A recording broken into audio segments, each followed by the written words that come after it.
A quick two-game Central Division trip kicks off in St. Louis. We get you set for the Oilers and the Blues right here on the Oil Stream pregame show. Hello, everybody. Welcome to the pregame show on Edmonton Sports Talk. Tom Gazzola coming at you live from the satellite studios in beautiful downtown Edmonton. YouTube, Trev, holding things down and keeping things running smoothly back at the EST HQ as we get you set for Edmonton and St. Louis. As always, you can text us 780-218-9999, and you can get at us in the nasty chat. Come in, stop by, say hello, hit the thumbs up button, all that good stuff as we take you through the next hour and a half, getting you set for tonight's action, the final 10 games of the regular season for the Orange and Blue. And I'll tell you what, I am very much excited for the postseason. It's beautiful outside. The sun's shining. I looked outside briefly, looking through downtown.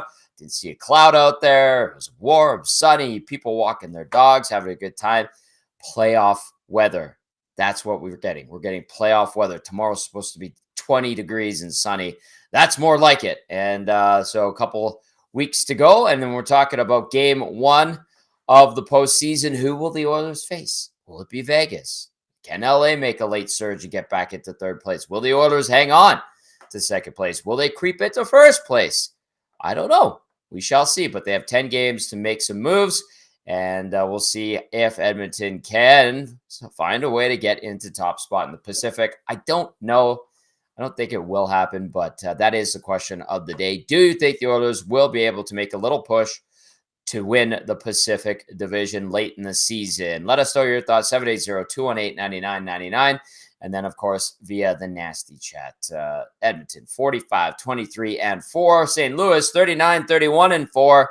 And I do want to add, our next live on location from Hudson's West Edmonton Mall goes on Wednesday night, April 3rd, Edmonton and Dallas. I will be there. And hopefully you will be too. It's been a lot of fun down at Hudson's, whether it's White Ave or Bourbon Street. The last time we were out there about a week and a bit ago, 2 Saturdays ago, against the Toronto Maple Leafs. And the game sucked, but the vibe was really good. I'll say that. All right, let's welcome in our lovely producer, YouTube Trev. Trev, you get the question of the night. Do you think the Oilers will be able to make a late push to win the Pacific Division? And I can't remember. Did you make it out? No, you weren't there for the White Ave watch party, were you? No, unfortunately, I was not there, but I heard it was just an amazing time. But yeah, I heard a lot of great stories, and that put a smile on my face. I like to. It was fun hearing all the stories. Everyone was coming in, and all the nasties that went pretty hard that night. And from that, and then LT in the background during the post game show, that made my night. It was fun. So I will be there eventually, But no, someone's gotta hold down the fort, right? And I don't mind it. It was peace and quiet here. I like it. It's very chill. I'm able to get a lot of work done, so I didn't mind it. But in saying that, it's also a blast whenever we get to go to Hudson. So yeah, I wasn't there. I might make my way down to Bourbon Street this Wednesday though, because why not? It's right down yonder. So that would be fun. But as for your question of the night, Tommy, do I think the Edmonton Oilers can catch the Vancouver Canucks?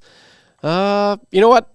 Sure, why not? They're 2 games. Well, let's see. They're 6 points back on the Vancouver Canucks right now. They do have 2 games in hand, and they play the Vancouver Canucks one more time this season. So that's going to be a 4-point game, they say. So I like to think that the chance is a lot higher than what people might think. And it's crazy that we're having this conversation because maybe 2 months ago on the morning show, we were asking, all the insiders, like, is this going to happen? Is it realistic? And all of them are like, no, there's no way that the Oilers can do this. And now they're only 6 points back. So honestly, if they win those 2 games that they have in hand, that's 4 points, right? And then you're just 2 points back on the Vancouver Canucks. So they're right there, Tommy. They really are.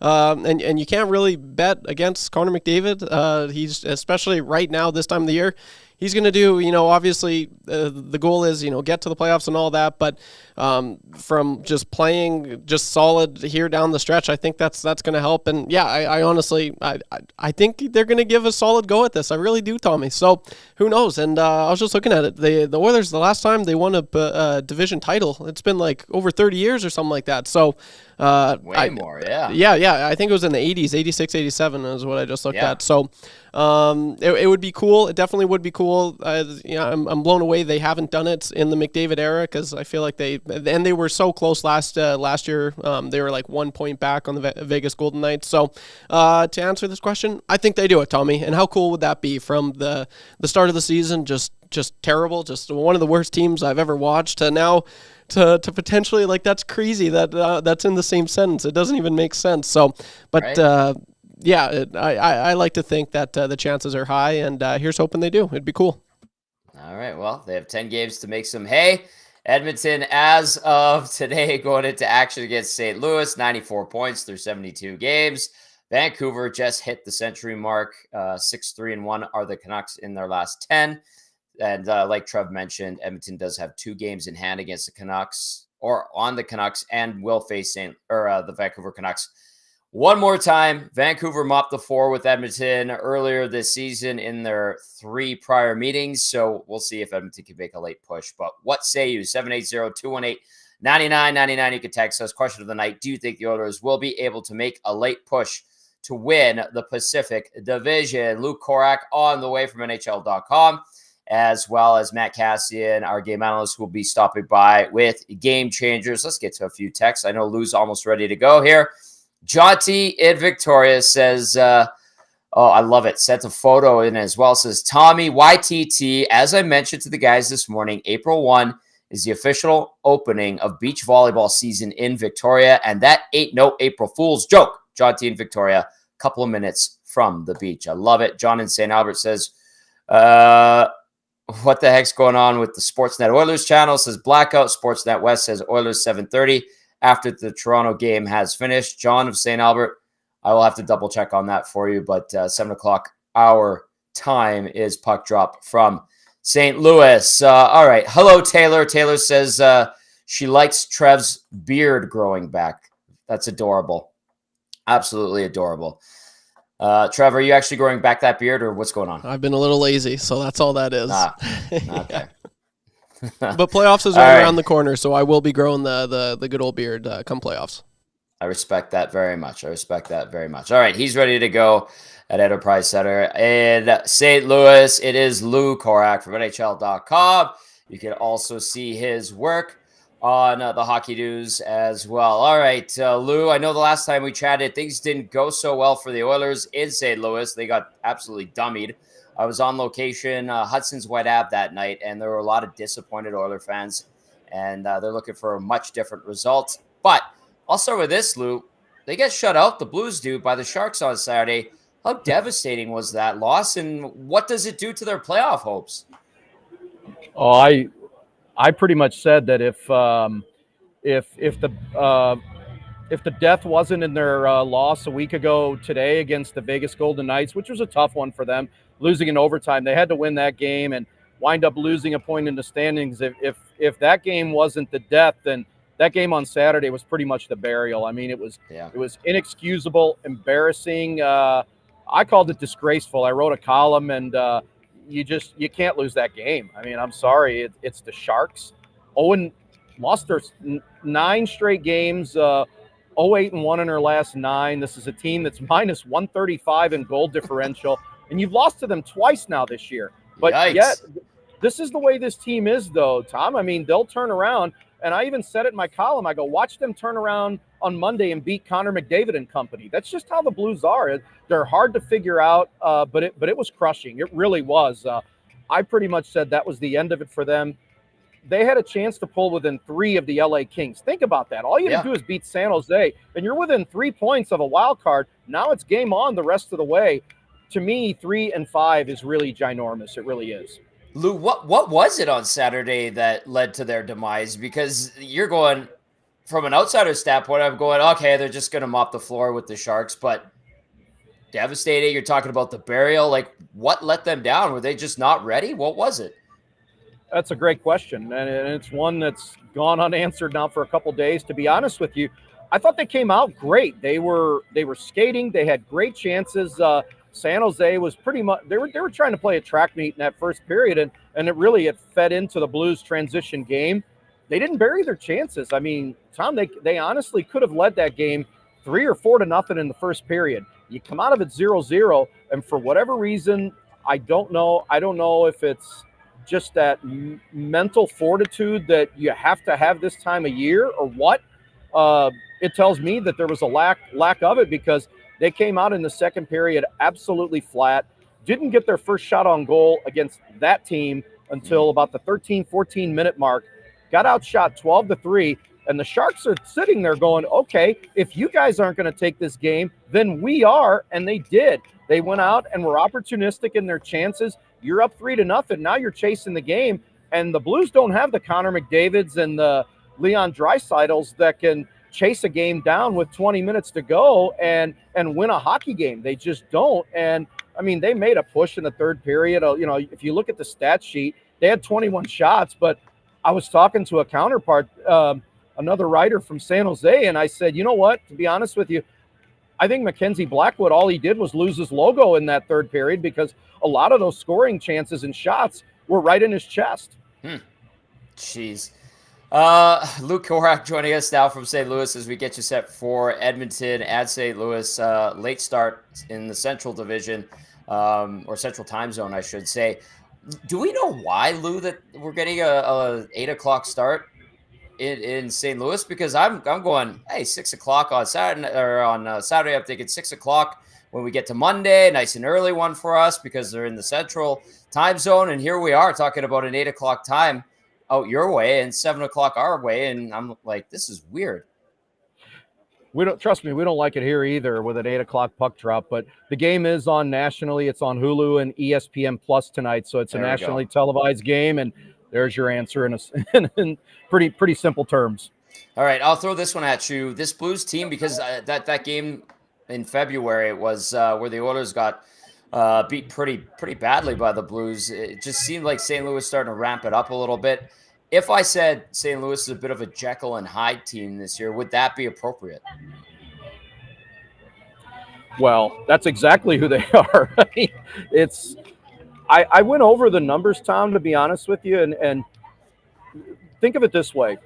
3 of the 4 bottom teams in the National Hockey League, San Jose, Columbus, and Chicago, they're 2-5 against those teams and have been outscored 25-15. They've been outscored 15-3 and going 0-4 against the Sharks and the Columbus Blue Jackets. You're 5 points out of a playoff spot. Think about it. That's 8 points right there against 2 of the worst teams in the league. But then they've beaten Edmonton this year.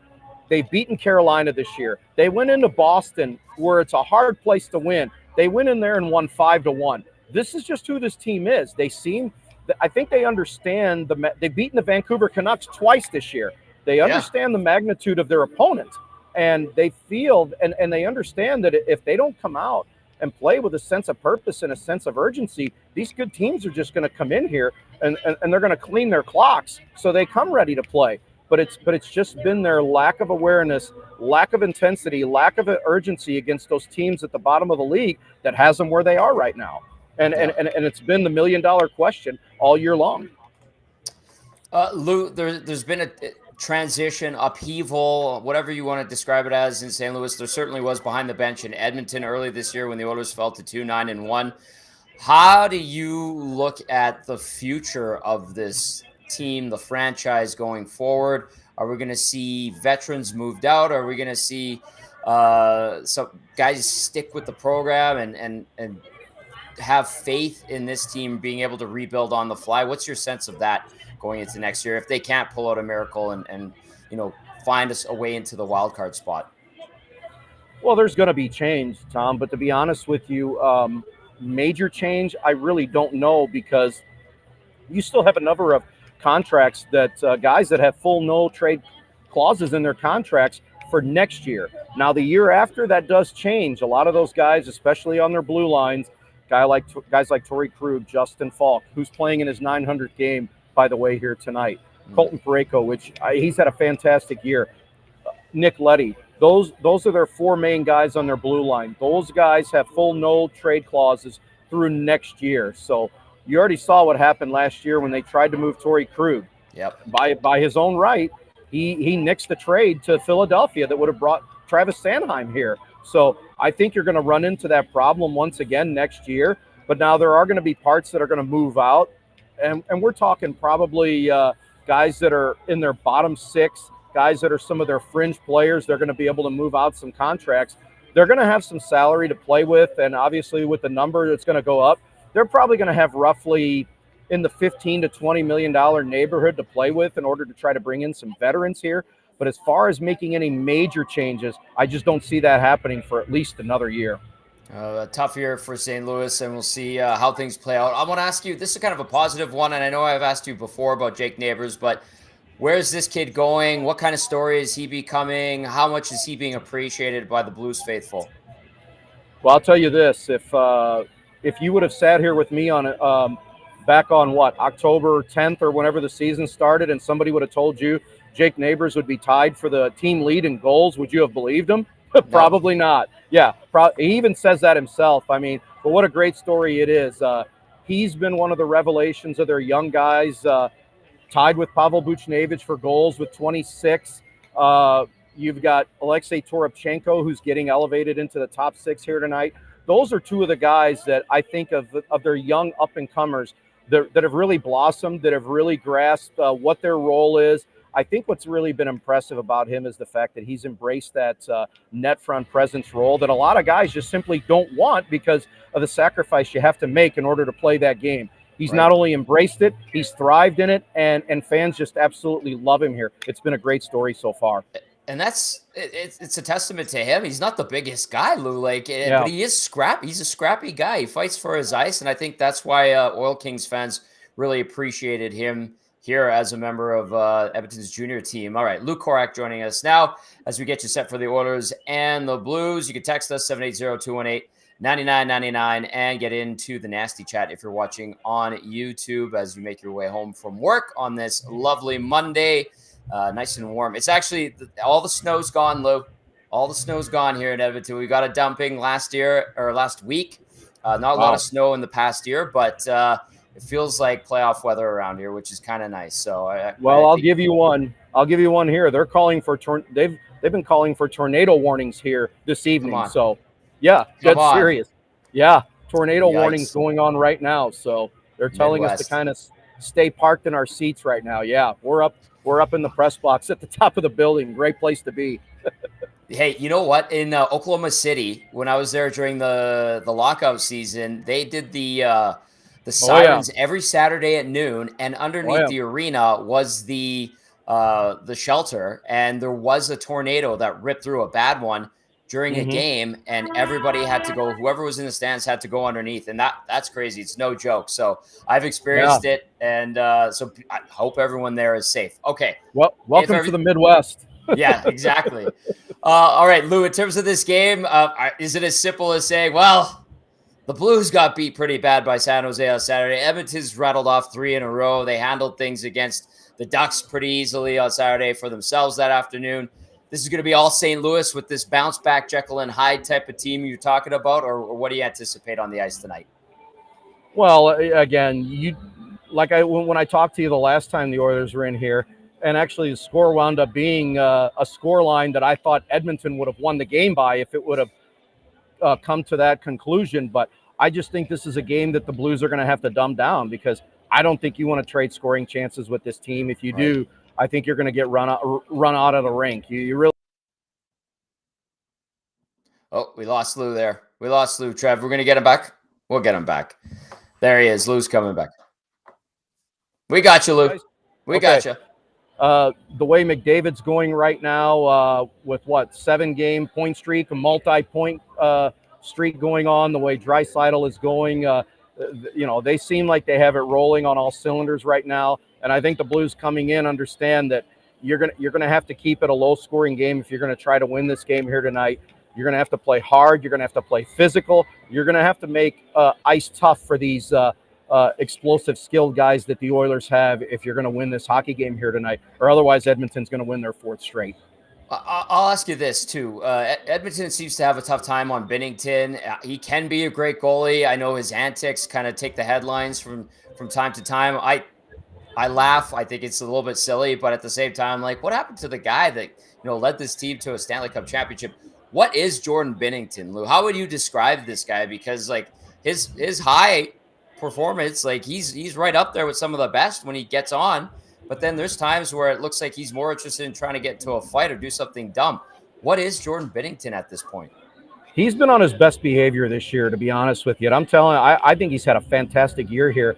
I don't think the Blues would be in the position that they're in right now if it wasn't for their goaltending, and he's right at the top of it. I mean, he's among the league leaders in goals saved above expected, which tells you right there where they would be if it wasn't for the play of these guys. And I think he's had a tremendous year. I think he's making quite the inroads. A lot of the Canadians are going to be interested because I think he's going to be front and center right there for Team Canada when it comes to representation in the Four Nations tournament and even heading into the Olympics with his play right now. I would really think that the Canadian fan base should be watching the way he's playing right now. If you want to, I'm telling you, turn on a Blues game, because on a night in and night out basis, he has been giving this team a chance to win every night. And again, one of the reasons why I think they're in the position that they're in right now at 39, 30, 31 and 4. Otherwise, you'd probably be seeing a lot of the same things here that you saw last year. Right. Where does Drew Bannister, the former Oiler, fit into the mix? Is he going to have that interim tag taken off? Does he know that maybe he's going to have to look for a job or do something else next year? Like, what's the situation like for Drew Bannister? And has Doug Armstrong kind of hinted at anything? No, he hasn't, and I think that's something he was going to take into and see what happens throughout the year. What he has going for him is the fact that the team has played better under him. Their record is well above. They're 10 games over 500 since he took over, which has been good. The power play has improved under him. Will he be back? In my opinion, I thought that they would have had to make the playoffs and have some really good results here, especially down the stretch, and making a strong push in order for him to be back. Now, I could be wrong here, and I think Doug Armstrong, he honestly said he was going to wait and see how the season plays out before he makes that decision, and I think he has stood by that this entire time. I don't think he has made a decision one way or the other yet in that regard. Yeah, it's going to be interesting to see the Blues, 8 games remaining and 5 points back, like Lou outlined. All right, Lou, great to catch up with you. Be safe. Let's see what happens on the ice, and hopefully everything is okay. No tornadoes touching down in St. Louis. My goodness, man. April 1st, we're talking tornadoes already. Absolutely. Tom, great talking to you, man. Likewise, sir. There's Lou Korak, NHL.com. You can check him out. And you can also see his work at the Hockey News as well. Great stuff, as always, from Lou. All right, 780-218-9999. Let's go to the inbox, see what everyone's got on their plate heading into this one. Let's go to this one from Jason in Leduc, who says, we can't confidently call any game in the Bettman era a 4-point game, can we? And then Jason adds, not only do I think they are the middle of a late push already, but McDavid might just hit 1,000 career points before the end of the year too. And just to update everyone on where Connor McDavid is in terms of career points, the guy is just lighting it up. He is at 975, so he would need 25 more points in the last 10 games. Impossible? No. Could McDavid do it? Yes. Could you imagine if he did it? Yes. You know what's crazy about that, Tommy? What? In McDavid's last 10 games, he has 25 points. So if he just does what he has been doing, he will hit 1,000 points, which is just crazy. Don't ever count him out. Think he can't do something because he'll just prove you wrong. That's the magic of McDavid for sure. So Jason in Leduc, good to hear from you, and good point. Jade here from Edmonton. Our window of opportunity is closing, and I'm all in. Let's go Oilers. Thanks, Jade. Good to hear from you. First time texter. All right. I like that. And then let's see what's going on in the Nasty chat. Joel from Northern Ontario says, hi, Tom. Hi, Edmonton Sports Talk. Hi, Nasties. Good to see you, Joel. Hope you're doing well. What else do we have here? Beautiful day for hockey, says Dr. Gonzo. Yes, absolutely. Yeah. Just a tremendous spring day. And April Fools, which I did not take part in whatsoever. All right. What I can do is outline some things lineup-wise. No line rushes, according to Tony Brar from Oilers TV at Morning Skate. He did point out that Cory Perry was wearing a top 6 jersey, and then Warren Foegele was in a bottom 6 jersey. Brett Kulak was on the ice. We do know Stu Skinner is going to get the start in goal for Edmonton. Skinner, 33, 14, and 4 on the season, 262 goals against average, 907 save percentage, 2 shutouts in 53 games this year.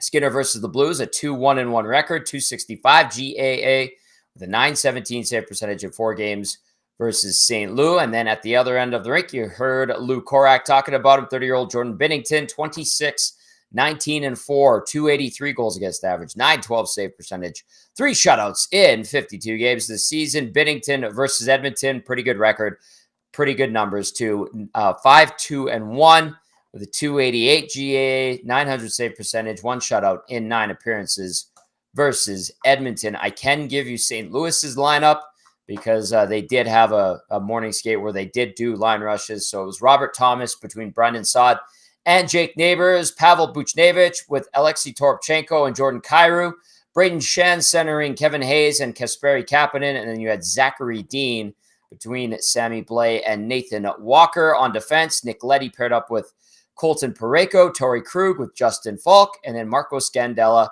with Tyler Tucker. Out for the Blues, Oscar Sundqvist, torn ACL. He's done for the season. Scott Perunovich, Nikita Alexandrov, and Zach Bolduc.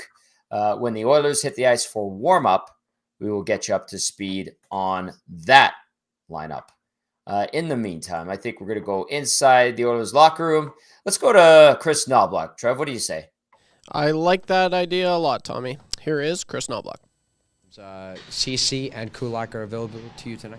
Yeah, both of them are healthy and ready to play, and they'll be in the lineup. And Skinner tonight? Skinner tonight. All right, now we noticed that Cory Perry was wearing a top 6 white jersey. Not sure if it's confirmed is he going to be playing with Leon Draisaitl or not, but why is it so important for you guys to maybe change the formation whenever you do, just to make sure that you have the right formation heading into game 1? We're going to be altering the lines a little bit right through and into the playoffs. We just so much on what the other team's doing. Are they line matchup as a team with speed, as a team that's line matching our what we need? Are we down a goal, up a goal? So right now, we just subtle changes to our lineup and little looks. And obviously, I think Warren Foegele and Leon have been a good pair throughout the year, and they will be back playing together at some point, but right now we just wanted to give this a look. Now, a couple of weekends ago, you guys suffered back-to-back losses in Ontario, have since rattled off 3 consecutive wins. What can you say about this team's ability to bounce back and find its game pretty quickly? Well, we've said this before. Good teams put long winning streaks, and even more importantly, the losing streaks are short, and I think we've been able to not dig a hole too big, and whatever happens in a game, we're able to forget about it and move on to the next opponent. And I think we got a mature group who handle themselves really well and are very focused on what they need to do. Simply, does the success stem from the work in the defensive zone and the battle level there? Well, good teams tend to have good defensive play and good goaltending. And when we're winning, and we've been winning a lot, it's our goals against has been down, and our special teams have been a big part of that also. But I don't think we're going to have success, especially in going into the playoffs, if your defensive details aren't good. And we got to make sure that we can. Just other teams aren't going to be giving us very much offensively. We got to make sure that we're tight defensively. As a head coach of an NHL team, how do you describe the value that Cory Perry brings to this group when he has 1,300 NHL games and then 196 more in the playoffs in that locker room? I think he's a very key contributor to our team. He's been contributing offensively.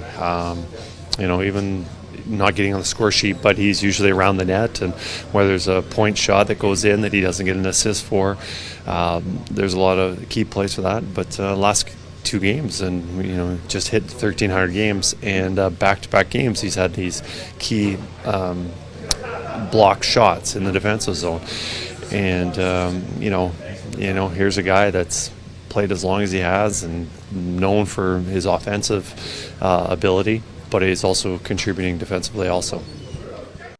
All right, there you go. There's Chris Noblock talking about his lineup heading into tonight's action against the St. Louis Blues. Text us 780-218-9999 or get in on the action via the Nasty Chat. Question of the night one more time.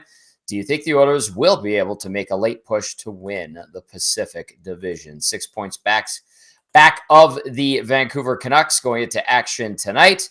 And they do have 2 games in hand. Edmonton 7-2-1 in its last 10, have rattled off 3 straight victories. The Canucks 6-3-1 in the last 10, and the Oilers and Canucks do meet one more time this regular season. You've also got the Golden Knights 3 points up on LA in the Pacific Division. The Kings holding down the second and final wild card spot in the West. St. Louis on the outside looking in at 82 points, 5 points back with 8 games remaining. And you heard Luke Korak talking about it.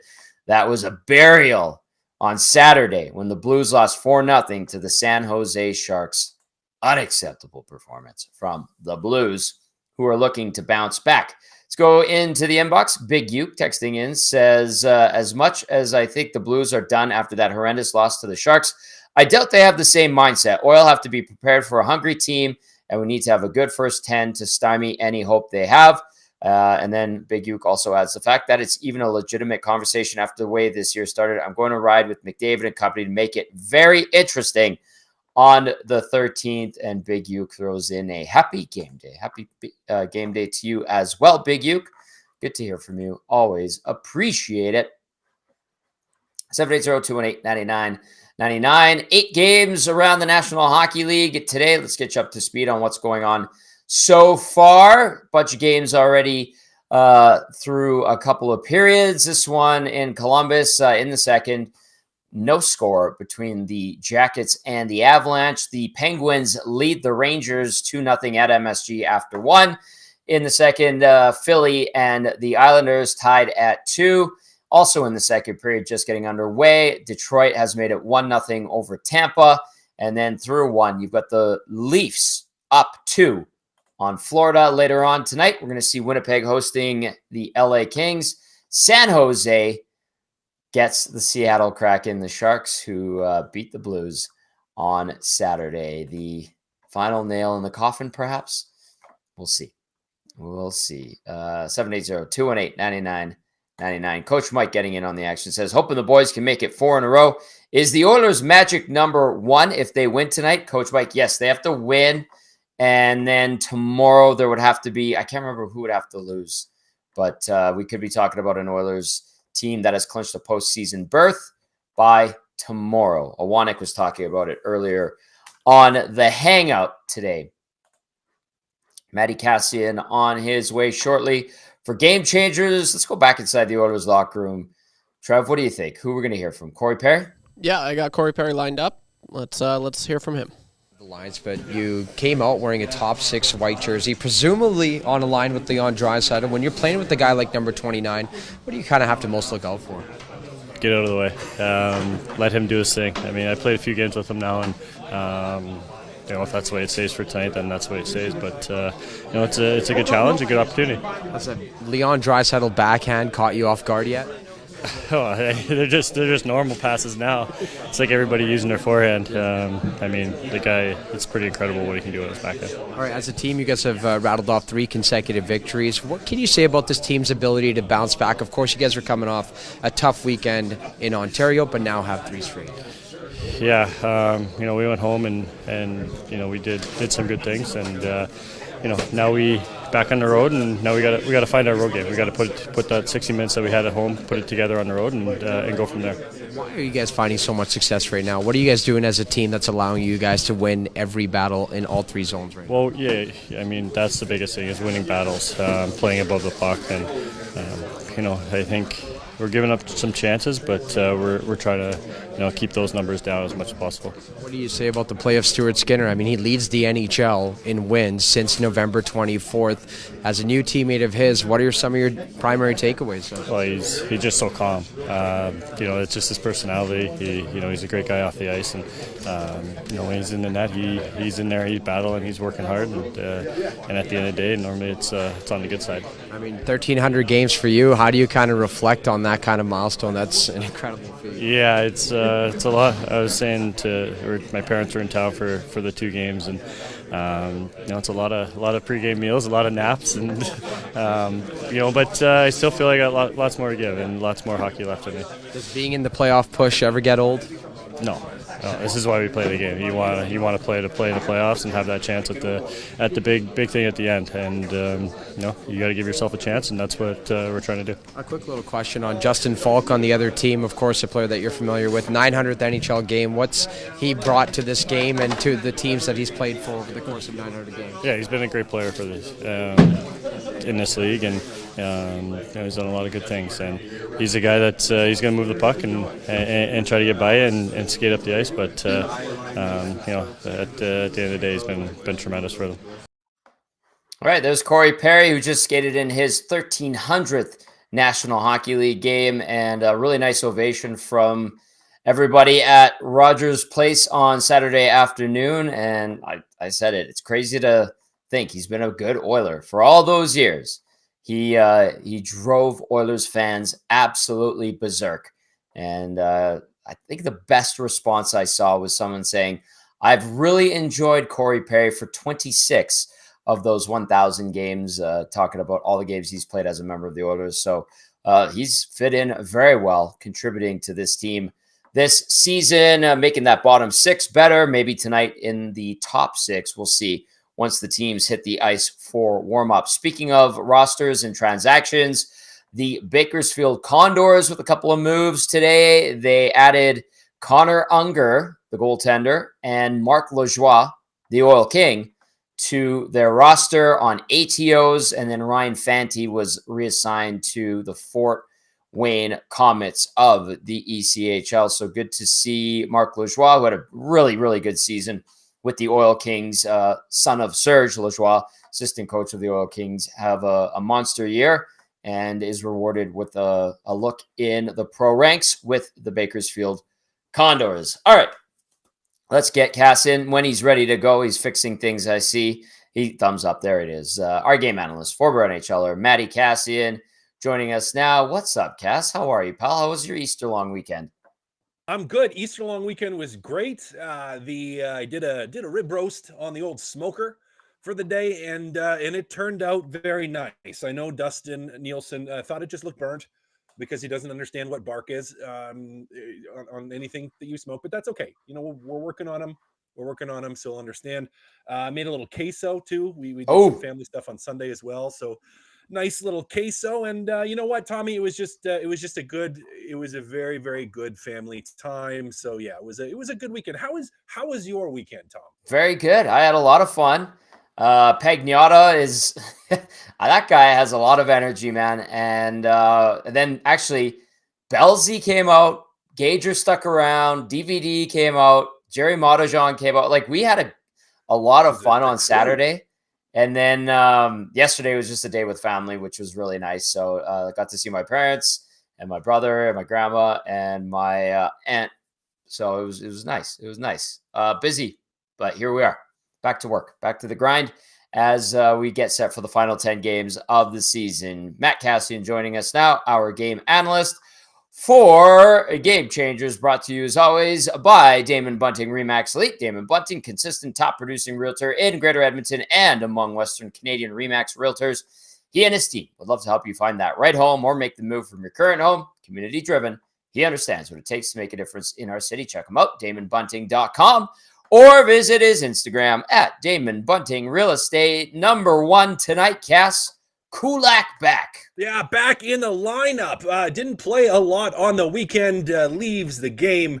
Comes back in. Kind of the reason I wanted to talk about this, and even Cody Ceci, having an illness, being sick, coming back, is we haven't seen this all year from the Edmonton Oilers. Right. Where now all of a sudden it's like, oh no, you got a demon that's coming in that wasn't feeling well, and Cody Ceci, and Kulak coming back, and he was a little banged up, and you're down the stretch, and you call it a little bit of adversity, but it's an interesting situation, Tommy, to have guys now where the Oilers haven't had to deal with anyone that's been consistently banged up on the back end, and now you're down the stretch, and maybe we're starting to see it a little bit. But Kulak, by all accounts, looks like he is good to go tonight. Noblock says he is good to go tonight. And, you're stepping in, not that the St. Louis Blues are offensive world beaters, but you're stepping into a game that's still an important game for the Oilers and a very important game for the St. Louis Blues. Yeah. So, Kulak to solidify the D pairings is going to be back out there. Now, will they stay the same? Right now, it looks like he will be playing with Vinny Desharnais, but we know he's a guy that not like he plays a million minutes, but generally speaking, Kulak's minutes are very, very solid. Doesn't make a lot of mistakes. Is pretty consistent and reliable out there. And you know what, Tommy? We get to see how this D group responds to having guys a little bit banged up and a little bit, Tommy's hurting a little bit. And I'd rather have that adversity now, right before the playoffs, than in the playoffs. But Tom, we got to see what this D group can bring tonight. Kulak took a puck to the head just 49 seconds into his game on Saturday, but should be good to go. Was on the ice, and like Cass said, the Oilers haven't really faced any adversity injury-wise on the back end. We know Desharnais was dealing with busted up finger, hand situation there. It's, not 100%, but seems to be like he's good enough to play, and that's going to heal up in the meantime as well. So number one, Kulak back for the Oilers. Number two on game changers tonight, Cass, subtle changes. Subtle changes. I love how Coach Noblock calls them subtle changes when he's switching up the lines. I mean, Tommy, do they seem subtle to you? No, they're not. I was kind of like, subtle. They don't seem like they're that subtle. Right. We'll have to see exactly what we have when the Oilers hit the ice for warmups in just a little bit here. But it looks like it's going to be Cory Perry, who we just heard from, stepping into the right wing with Draisaitl on rink. It's going to be interesting tonight, Tommy.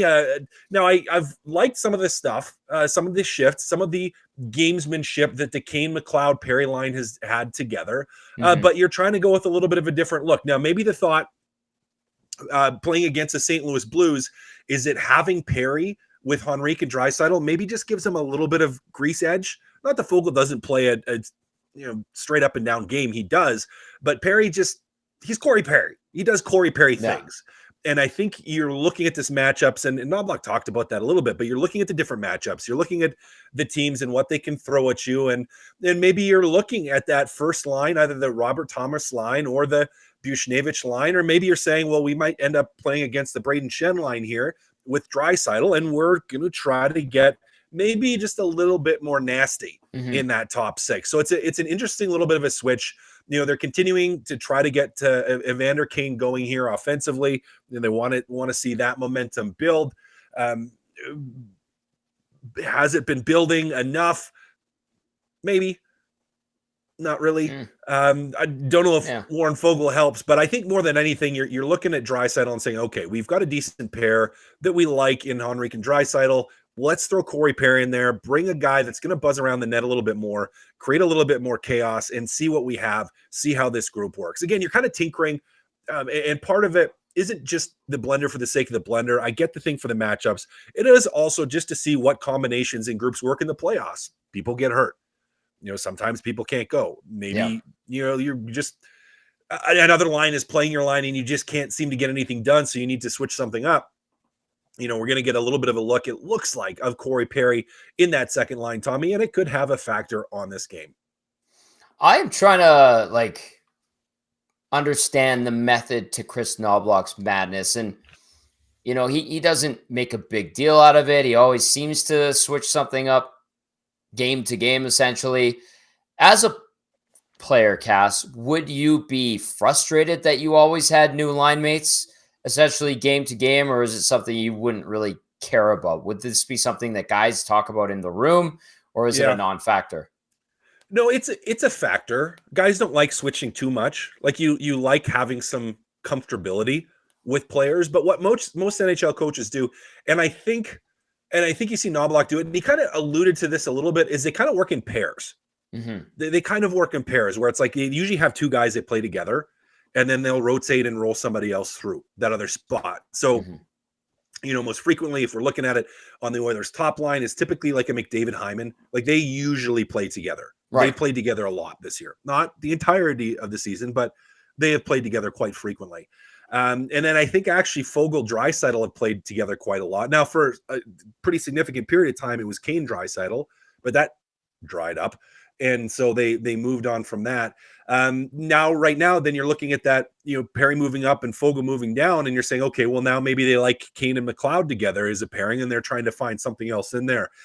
I do think you can change the lines too much, but they are just trying to say, okay, there's kind of one guy that's bouncing around, and the other two are comfortable enough with one another that they know they're generally going to be a pretty good line, or they're they just feel good about it or feel okay about it. But yeah, there certainly is a point, and I think it's different for each player where they're just like, okay, already, like just let me play with the same guys, right? Like just give me something for more than a period where I know who I'm going out with. I don't have to think too much when you call a line where I'm like, am I on that line? Am I not on that line? Am I on that line? Am I not on that line? Now, for me, I didn't really have that problem because it was just like, as long as I'm on the line, I'm happy. I don't care. Right. I don't care who I'm playing with. Just get me out there. But certainly for guys that are playing a little bit more, they do like to have some consistency to it. But I think players also understand the need to be able to be adaptable, and to know that some guys are going to, some guys, sometimes they're not going to have a good night and someone else needs to slide in. Sometimes someone's going to be not 100% and banged up, and someone else is going to have to slide in. Like they understand there has to be moving parts. I really do think, Tommy, more than the forward group, the defensive group, the D-men, that's where the continuity is more important. Right. Because just from tendencies defensively, it impacts you a lot more than forwards. Because forwards, it's like your roles are generally the same. Like, and you all understand them, and defense is too, but in terms of, when you're doing reverses, what the different calls are, where they like to be in those positions, it's a little bit different, defenseman to defenseman, and you're trying to read off your partner a little bit more, when to go, when not to go, when to sit back, I think it impacts you more, those pairings and the frequency that you're playing with people. So I don't know. I don't think I'm worried about how much he's been moving things around, but again, it's just kind of an interesting to get a little bit of a different look again tonight. Matt Kassian joining us now on the Oil Stream pregame show. It is Game Changers, brought to you by Damon Bunting Remax Elite. Before we get to number 3, Cass, I wanted to throw this at you. What are you seeing from Adam Henrique and the impact he's starting to have on this lineup? Not only on the score sheet, but I think, providing that veteran stability, presence, savvy. How is he starting to find himself with this Oilers team? I think he's starting to look more comfortable out there. Like he feels like he fits now. And he's been getting a decent amount of minutes in a variety of situations.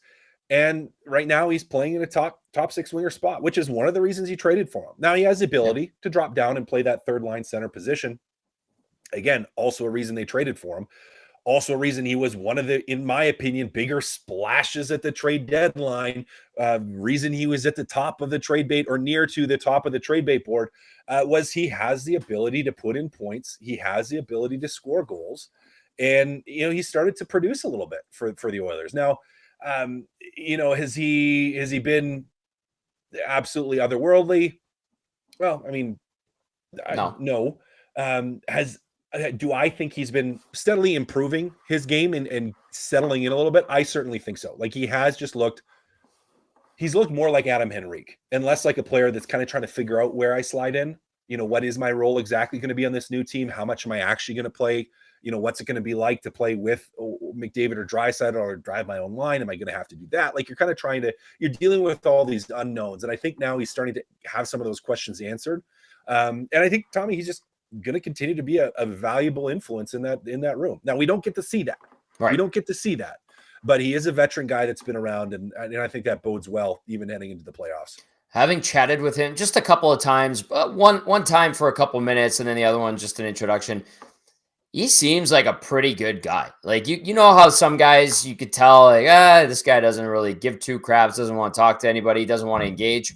He's not that. Like he seems like just a good dude, knows what he's here to do, and I can't imagine he hasn't amalgamated into that room very quickly, which is what I sense from him. You get to know guys, you've been around them for so long, but he seems like one of those guys, Cass, and I think it's been a nice fit, and it only gets better and better. So interesting. And I wanted to get your thoughts on what we're seeing from Adam Henrique with the Edmonton Oilers. 780-218-9999. If you have any questions, you want to fire something Cass's way, bounce it off of him, let us know, text us.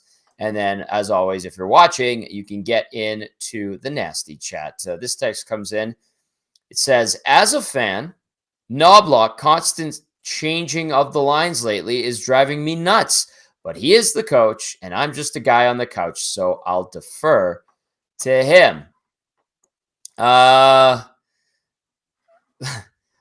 this one's for you, and it's from Maple Jet. It says, who is Cass's pick for TLC's Tournament of Champions? Ooh, I haven't watched this season yet. I haven't watched it, so I don't even know who's in the lineup.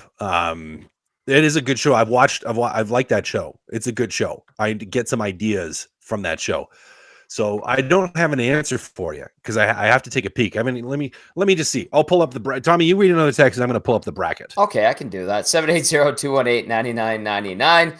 Matt Kassian joining us now for Game Changers. Number 1 was Kulak back. Number 2, subtle changes. We'll get to number 3 shortly, but we're going through TLC's Tournament of Champions. And if you didn't catch it earlier, the Bakersfield Condors added a couple of players on ATOs, amateur tryouts, Connor Unger and Marc Lajoie. And then they sent Ryan Fanti down to the Fort Wayne Comets of the ECHL. T. Willison says, WTF is this? The Food Network? Well, it is that time of day. People are probably having a bite to eat, get ready for the game. Maybe they put something on the smoker like you did, Cass. Would you say you did ribs? I did rib roast. Rib roast, yeah. It looked awesome, and Dusty thought it was burnt. So, all right, did you check out the TLC? I did. I would have to dig into it a little bit more to pick out some upsets, but you know, I kind of got to go. You know, Chef Jet Tila. He's always in the mix. Pretty versatile with what he does. I mean, I love Asian food, so anything that has an Asian flair, like, fantastic. It's usually my favorite. I mean, Thai is probably my favorite cuisine in general. Spicy. Yeah, I love it. Absolutely love it. But I love some of what he does. I'd have to dig it. So I'll take him. That's picking a top seed. But I mean, I'd have to dig into it a little bit more. But I actually like Lidke is actually a little bit of a sleeper. I think he's 6th seeded. I'm going with Jet Tila. Chef Jet Tila.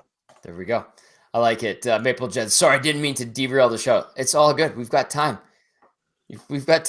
All right, let's get back to Game Changers. Number 1 was Kulak back. Number 2, subtle changes. Number 3, going into today, the Art Ross cast. Oh, the Art Ross race is on. How insane is it that Connor McDavid basically didn't play for a month? Now, I know he actually played, but he didn't play very well, was playing hurt, wasn't producing. The team was brutal, and he was so far out of it. There's, for most people, they'd be like, there's no way he gets back into the Art Ross conversation. And even a month ago, it was like, there's no way he's back in the Art Ross conversation. And the guy's putting up like 2.5 points a game right now. Just absolutely crushing it.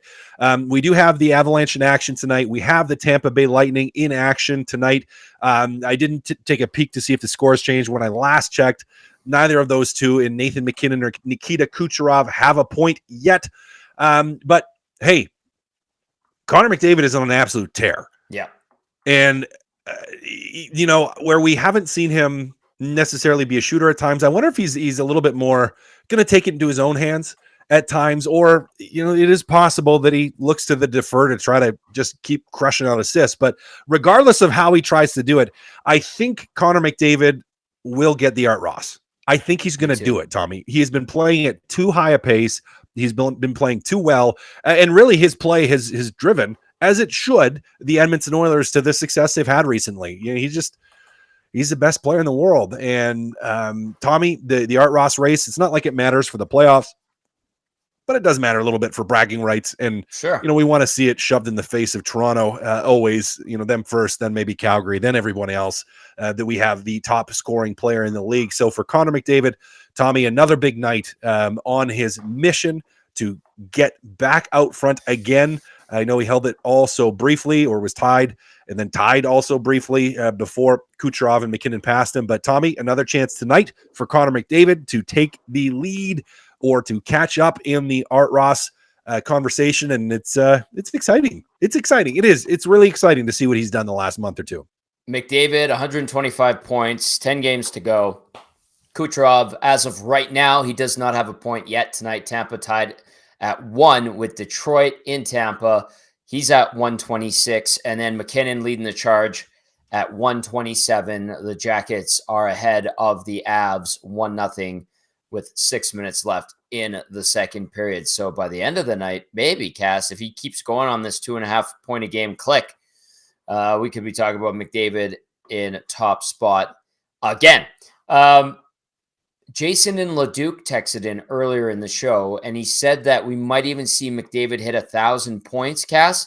He has 10 games. He needs 25. And Trev pointed it out earlier, too, that in his last 10 games, McDavid does have 25 points. Does he do it? Yep. I don't know. It's certainly possible. I mean, 2.5 points a game. I mean, that's pretty healthy. Like that's a clip. That's robust. Clip of a rate, man. Probably unlikely that he does. But Tommy, it's possible. My goodness, man. That would be insane, really. But he could do it. I can't discount him ever because, when you think he can't do something, he does it. And he doesn't make a big deal out of it. It's like, yeah, I did it. You didn't think I could? Oh, that's too bad. I'll do it. Yeah, McDavid in 639 games has 975 points, 332 goals, 643 assists. Absolutely insane, Cass. Seriously. Yeah, it is. It really is. I mean, he's the best player in the world. I still say he's the most talented player of all time. Not the greatest of all time, the most talented player of all time. Pretty ridiculous.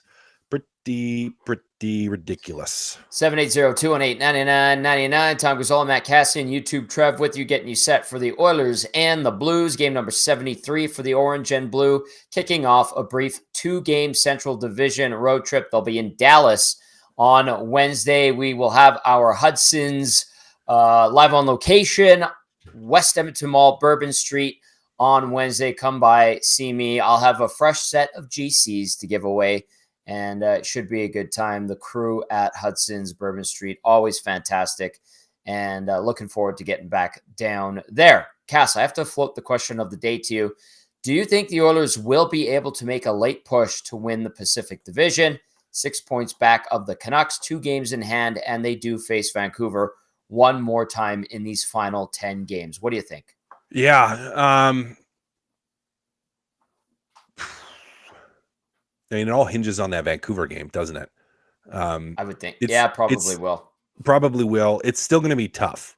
That's not a lot of games left. Do they want to?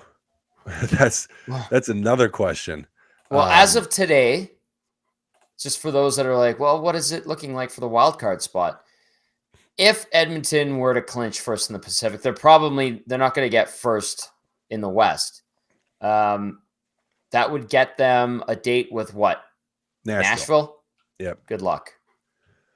Yeah, Nashville's playing really well, but right now, Vegas has slid back into that that third spot in the Pacific Division, and they scare me too. I mean, I'd rather play Nashville. If I had to pick between Nashville and Vegas, I'd rather play Nashville. And if I had to pick between Nashville and LA, I'd rather play LA, of course, between the two of them. Yeah. Vegas still scares me. You're going to be getting hurdled back right away. Stone's probably going to be back for the playoffs. And I know I make jokes facetiously all the time about $120 million salary cap for them. But the reality is Stone very well could be back for the playoffs. Yeah. And they're getting hurdled back. Like they're going to be pretty stacked. So they're going to be a tough out. They're going to be a really tough out in the first round. If I had, I mean, you want them. I think if you're going to say we're going to have to play Vegas, I think you want to catch Vancouver. Right. You want to catch Vancouver. But it is going to be tough to do. It's tough. You have to win your 2 games in hand. You have to win the game against the Vancouver Canucks to have a hope of it. And it's still going to be tough. So we'll see what happens, Tommy.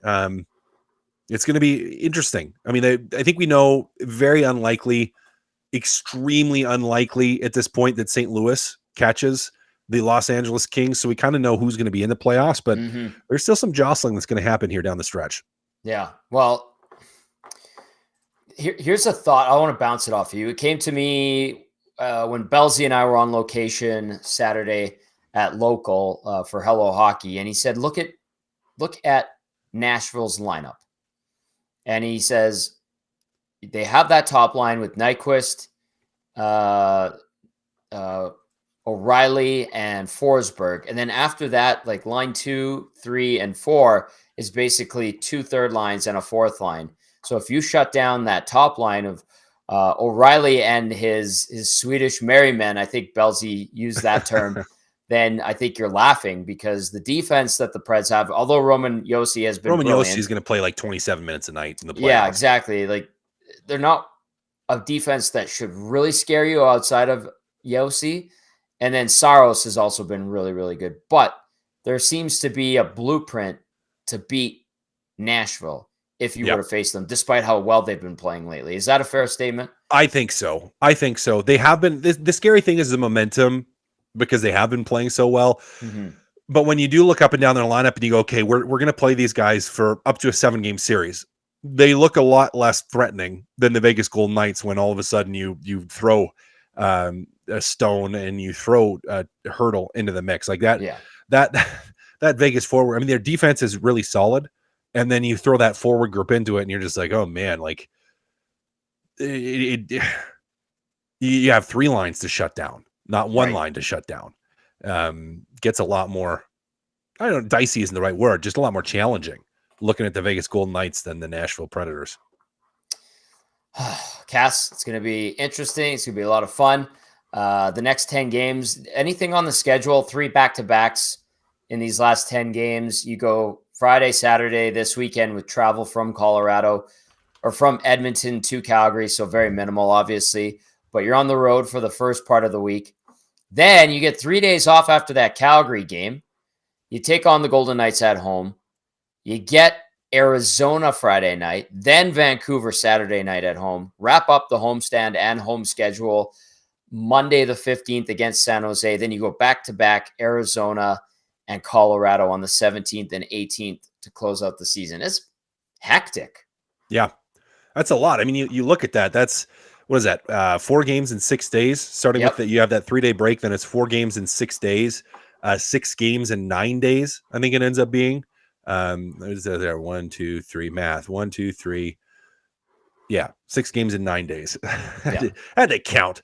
So that is a lot of hockey to finish up the season. You know, and then I get less concerned for the players, because depending on now how much some of the guys play is all going to depend on that playoff positioning jostling. I mean, if they have a chance to catch and pass Vancouver by the time the 13th rolls around, I mean, you're going full out at that still. Now, if it's out of reach, you know, you're going to be a little bit more prudent with how you're deploying McDavid, how you're deploying Draisaitl, keeping minutes down, and it becomes a little bit more of a controlled in terms of ice time. But even then, that's still a lot of hockey. Now, for Stuart Skinner, if we're looking at the goaltending, that means Pickard's going to start at least 3 of those games. He's going to play either against Colorado or Calgary. He's going to play most likely against Arizona, both times, 2 times against Arizona. So, Stuart Skinner will get a decent amount of rest heading into it, I think. But Tommy, it's a lot of hockey, and it will be interesting to see how Noblock deploys his players in the types of minutes that he gives guys down the stretch. Again, because you're kind of trying to balance that. Well, we want to finish first with, we want to be healthy and rested heading into the playoffs. Cass, buckle up, baby. It's going to be a busy couple of weeks, and we got a lot of hockey to talk about. Then it's the postseason, and it's going to be a lot of fun. Great stuff as always on Game Changers. I'll catch up with you on the post-game show. Thanks a bunch, buddy. We'll talk soon. That is our game analyst, Matt Kassian, with Game Changers, brought to you as always by Damon Bunting, Remax Elite. If you're looking to get into the market or you're looking to sell your place, go check out DamonBunting.com or visit his Instagram page at Damon Bunting Real Estate. YouTube, Trev, I see you put up a poll on YouTube. What do you got for us today? Why, yes, I did there, Tommy. Let me put myself on camera here. Hello. I think that's funny. Ace 96. Well, obviously they could win the division. Yeah, I maybe should have worded it a little bit different, but I said, do you think, I'll fix it here. Do you think the Oilers will finish first in the Pacific Division? And 85% of you say yes, and 15% say no. So that's what I got today. And I'm kind of with the majority there. I think they could do it, or I think they will do it. I think they could do it. I don't know if they will, but I think they could. I like that. Words. Maverick says, Tommy, where's your suit? Tommy, very tired today. Tommy at the satellite studios, a little bit more cash. Did not change. Wearing the same thing as I wore on the Hangout and Oil Stream earlier today. Yeah, going casual. Plus, they're on the road, so I don't have to skip over to the rink or anything like that. So it was very formal on Saturday, if you recall. That's right. Yeah, it was. Gager and I were full suit and tie. You guys were looking sharp.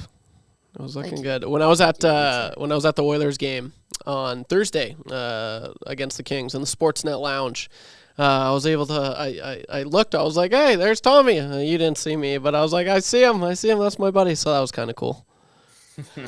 And you were looking. It was a great suit you had on that night as well. Thank you. Your check's in the mail for saying that. I appreciate it very much. All right, let's go inside the Blues locker room now, and we're going to hear from a former Oil King having an excellent season thus far. He's got 26 goals and 11 assists. He is Jake Neighbors. You just kind of park it, or do you try to learn as much as you possibly can? Yeah, it's obviously a tough one, not one you can afford this time of year, and I think for us it's just about moving on from it. Got to have a short-term memory, and we only have so many hockey games left to make a push and do our best to try and get in the playoffs. So I got to move on from that one and try and get a win tonight. What's it like being in the middle of a push here? Yeah, it's intense. Every day coming to the rink when you have a game is important. It doesn't matter who you're playing or where they are in the standings. You need points, and if you want to get in, there's not a lot of room for error. So for us, it's just about regrouping here, continuing to push and put our best foot forward. 26 goals for you this season. How do you kind of assess the year for you, and what's allowed you to find some success in the offensive zone? Yeah, I think just being greasy and going to the net, and my teammates have done all the work finding me and banking pucks in off me or whatever it may be. So I think for me, it's just about being simple, going to the net, and my teammates are doing a good job of finding me. Braden Shen is playing his 500th game in a St. Louis Blues uniform. What has he meant to you as a leader and a captain on this team? Yeah, he's meant a lot to me. 3 years in a row, I stayed at his house throughout camp and the start of the season. So he's been very important in my early stages of my career, and continues to help me to this day with just little tips about the game or life or whatever it may be. So he's obviously our captain, our leader, amazing presence in our room, and a great player. And he's made a great impact here in St. Louis. Who did the cooking in the house? Him and his wife. I didn't do much. I just kind of sat around. They treated me like royalty, so it was great. Did you at least write down some recipes for yourself? Yeah, they had a little cookbook, so I asked for recipes here and there when I'm doing my own cooking. But yeah, I definitely miss theirs a lot more than I like mine. So yeah. Just to change topics here, of course, we know that you're an Oilers fan growing up. What's it like playing against the team you grew up watching for so many years? Yeah, it's cool. It's kind of surreal. It's a full circle moment. You grow up cheering for them, watching them in playoff runs, and through the years where they weren't so good, and continue to be a supporter all the way up. So it was cool. I still remember sitting on the couch watching other games with my dad, or going to old Rexall place and watching, and so many memories. So it's pretty cool that I'm in the position I am now, where I get to play against them. Sorry to put you on the spot here, but from the kid who watched the team in Rexall Place to a kid who's in his St. Louis Blues stall getting ready to play against his childhood team, what has Jake Neighbors learned most about himself in this journey? Yeah, I think just I don't know. That's a good question. I don't know if I've ever been asked that before. I think just what it takes to kind of make it here. I think it's been a long journey, and you learn a lot about yourself, obviously, about what you can go through and how hard you can push yourself. And I'm still learning, still young, and trying to find my way and become better and not get stagnant. So it's been an incredible journey, but it's really only beginning. So absolutely, it's only beginning, and making an impact already in his young NHL career. That's Jake Neighbors, the former Oil King, and has put together a really solid year, 26 goals, 11 assists, 37 points this season. What I liked the most, Trev, listening to Neighbors talk, was playing greasy. And you're like, yeah, I respect that very much, and I can appreciate it. So Jake Neighbors doing it the hard way and sacrificing himself to score greasy goals. And so far, so good. It's paying off, and we wish him nothing but continued success. If you're an Oilers fan, you're going, not tonight, though. Not tonight. Right, Trev? Absolutely, Tommy. No, talking about, greasy There goals. Just, like just looking at the lineup, right? You don't have. They could. I think they do have some potential players that Robert Thomas. I forget who it was, but some people are saying, he has a very high ceiling, and he's kind of just been like on the fence of on the cusp, I guess is the word I'm looking for, to really being that breakout player. And you look at Jordan Kyrou too; he's kind of a player. Like they have so many players that they're so close to, and you can put Jake Neighbors in that mix as well. But greasy goals, that's they kind of have been doing it collectively. They don't have. I think he's tied with Buchnevich 4 goals this season. I think it was 26 or something like that, right? Yes, so you don't 26. have any any 30 goal scorers, right? So you have to kind of get those greasy goals, and they've been doing it collectively all season long. So I like Jake Neighbors. A lot of potential with him. The Blues have 5 guys with 20 plus goals. Neighbors being one of them, like Trev alluded to, tied with Pavel Buchnevich for top of the Blues scoring lead. And then you've got Robert Thomas, who's got 23. Jordan Kyrou has 25. And Brandon Saad has 24. Braden Shen, 15 goals. Kevin Hayes, 13 goals. Alexei Toropchenko, 14 goals. And Colton Parayko has 10 and 15 assists for 25 points. But no superstar point getters for the Oilers. All right, we've got some text to get to. 780-218-9999. Hey, Tommy, any word on puck drop tonight? Is this a 7:20 start? As far as I know, it's just a 7:08, a standard 7:08. I don't think it's a 7:20. And then I saw another text that came in earlier that said, hey, what's going on? It says blackout on Sportsnet Oilers. And then they've got the Leafs game on Sportsnet West. And I just flipped it over to Sportsnet Oilers in the home studio here on my TV. And it is not blacked out. They've got some kind of highlight show going. But looks like they'll go to the Oilers Blues game right off the hop. So no delay there. And all is well, even though it is listed under a blackout, which is weird. Let's go to Maple Jed. Maple Jed, he was asking about the Tournament of Champions earlier. This one says, look at the upcoming teams the Oilers play against. It's possible. That comes in from Frithy. If you're going, what's the Oilers schedule coming up? Yep. St. Louis tonight, Dallas on Wednesday. We'll be at Hudson's Bourbon Street for that one, live on location.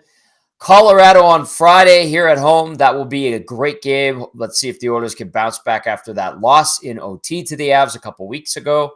Then you get the Oilers and Flames wrapping up the season series at the Saddle Dome Saturday night.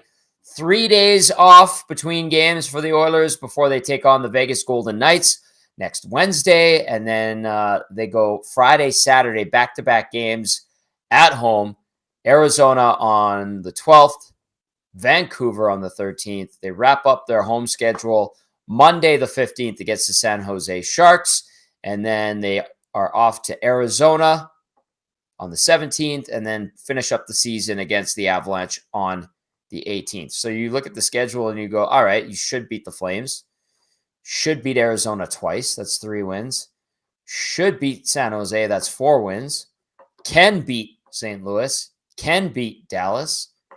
Have not beaten Colorado yet. You get them twice. I think that game against the Golden Knights is a winnable game, but it's going to be a hard game. Got to beat the Flames, obviously. And so, what do you think, Trev? 5 or 6 wins here in this last 10? Coming down the stretch, yeah.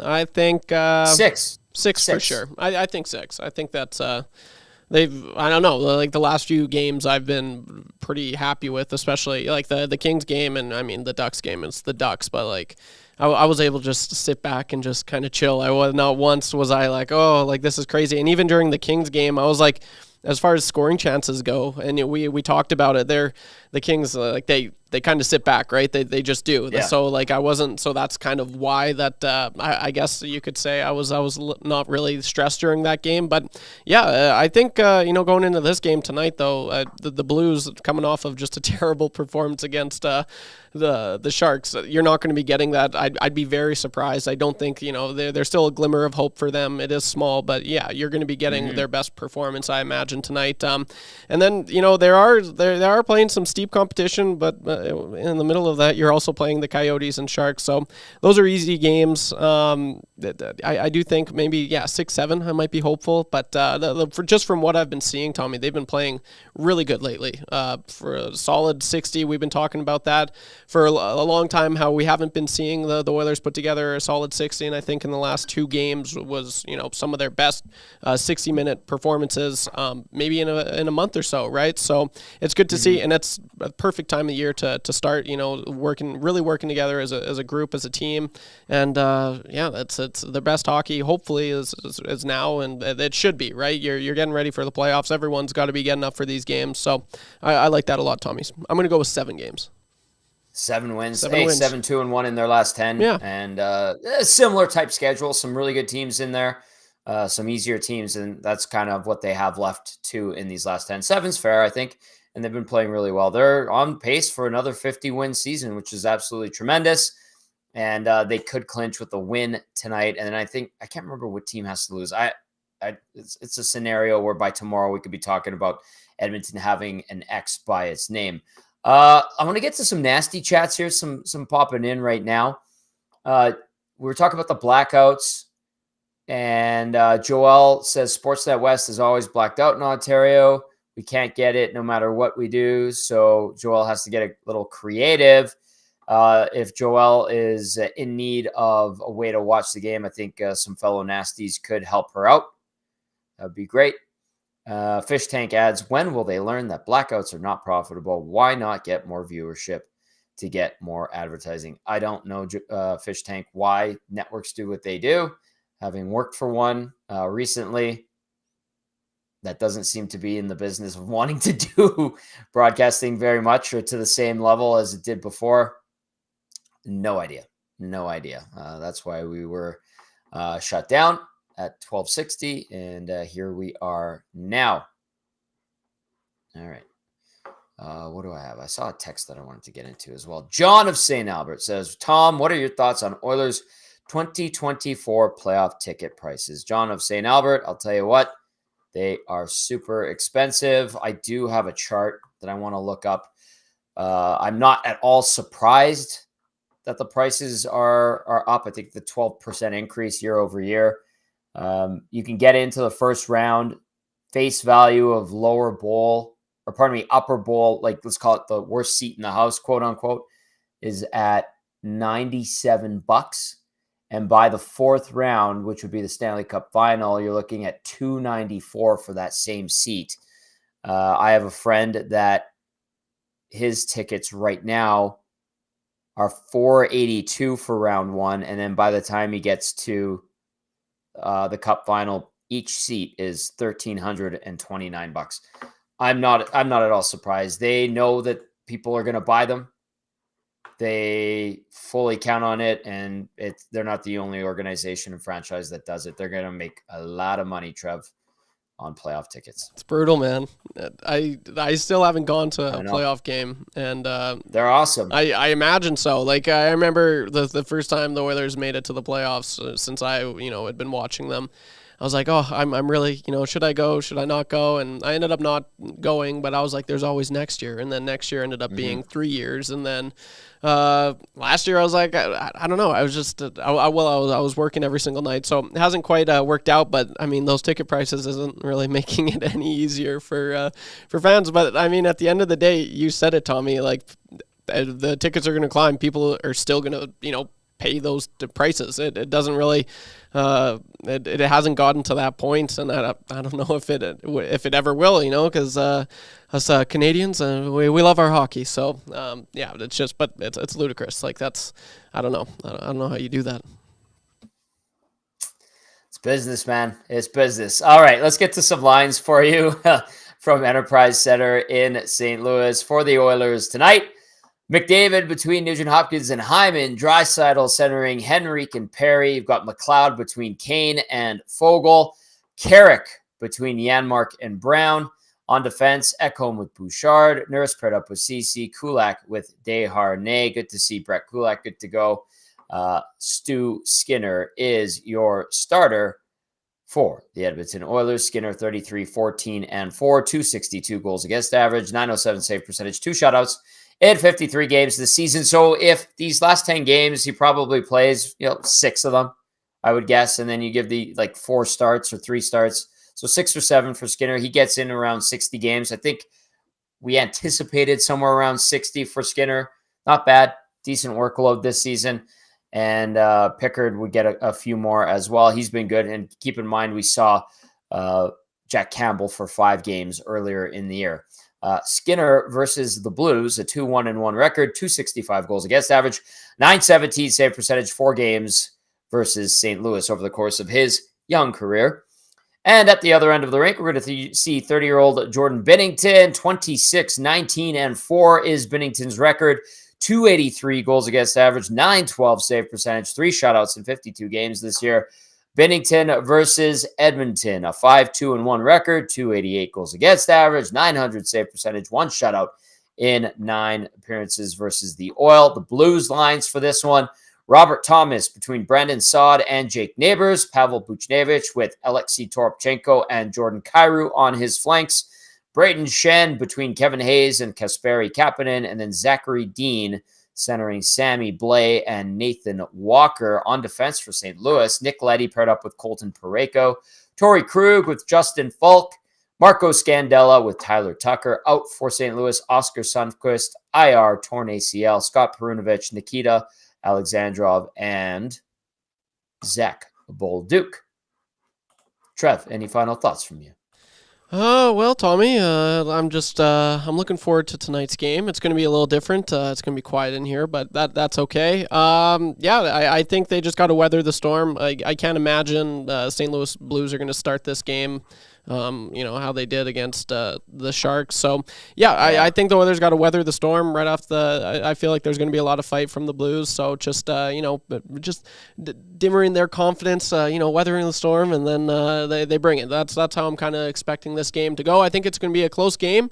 The last game that these two teams played went to overtime. So Dusty and I were talking about that earlier today. I would not be surprised if it was a 1-goal game or if it went into overtime. But we've been talking about Connor McDavid and his unbelievable season. Not a lot of people know about this, so I just wanted to rattle this off, but it's kind of crazy. Connor McDavid, he has 96 assists on the season. He could, he's getting ever so close to 100, but 96 assists for Connor McDavid.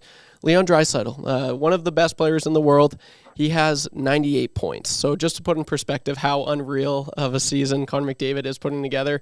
And if you don't know, obviously, points is goals and assists. So Connor McDavid has 96 assists, and he's only two points back with just his assists. It's just crazy. It is honestly crazy. So I wanted to quickly let the nasties know it's an unbelievable season he's putting together, as they know, but kind of a fun stat. Yes. Smitty the Welder, I'm laughing at this. Smitty the Welder says, did you just say Jack is coming? Get out of here, Smitty the Welder, with that noise. Strummy says, my boss took me to every home game in the 06 run. I still can't find the words to describe that atmosphere. Fun size Andrea says, we got to go to Oilers' second round game versus Detroit. It was the game they eliminated them. It was amazing. That would have been Game 6. And then what else? Hemsky was amazing, says Andrea. And yeah, that was wild. We're coming up on 20 years from that run, by the way. That was a lot of fun. Let's see if the Oilers can put a run together this spring. 10 games to go, and it all starts tonight in St. Louis. I did want to get to a text that said, I believe it's streaming on Sportsnet, plus don't know if it blacks out based on location or not. That's from El Presidente, talking about the Sportsnet Oilers broadcast. That's the channel it's on. And then one other thing to pass along your way, 8 games on the schedule around the National Hockey League tonight. Let's get you up to speed really quickly. Columbus leading Colorado in Columbus, 3-0 after 2. Pittsburgh up 2-0 on the Rangers at MSG through 2 as well. Third period about to get underway in Philly. The Islanders lead the Flyers 3-2. After 2 in Tampa, Lightning 1, Red Wings 1. And then the Maple Leafs all over the Panthers through 2, 5-1 in Toronto. Right now, you got the Oilers and the Blues. You got the Kings and the Jets coming up. And then the late game tonight sees San Jose welcome in the Seattle Kraken. A huge thank you to Lou Korak from NHL.com and the Hockey News for stopping by, giving us the scoop on the St. Louis Blues, hanging on by a thread. This season could be over by maybe even tonight if Edmonton can seal their fate with the victory. Big thank you to everyone who tuned in and texted in. As always, we appreciate you. Hit the thumbs up button on your way out if you're watching on YouTube. And for Matt Kassian and YouTube Trev, I'm Tom Gazzola saying enjoy the Oilers and the Blues. We'll see you on the postgame show. Ciao for now.